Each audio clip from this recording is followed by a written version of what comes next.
zendekamer van de media staat er gewoon meer en meer bij. En dan zie je dat blauw in de lucht krijgt als je bij Drone Riep van de media. En dan weet je, er zit een waarsverbetering aan te komen. Nou, die komt dan niet. Joen en vannacht. Vrij helder waar. Meer en meer opklaringstemperaturen. Zo'n 8 graden. Op de eiland 10 graden. En de wind zwak of matig. En die komt dan uit noordwest. Misschien even westelijk. Steeds maar uit verschillende richtingen. Maar het is rustig waar.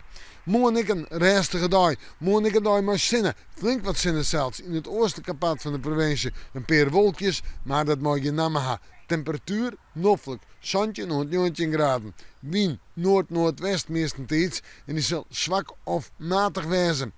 En dan zetten we terug naar de oordagen. Het lange hemelvaart weekend. Nou, laten we dan gelijk beginnen bij die tonsie. Bij die hemelvaartsdag.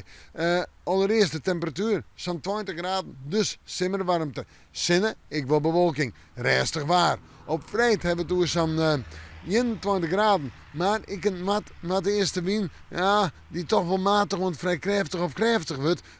Steeds men krijgt jou rond 5. En dan zullen HT-races net helemaal blij maar wezen. En sneeuw, 21, 22 graden. Maar zinnen en ik alweer simmerwaar. Maar een krachtige wind uit het mat eerste mei in het kustgebied.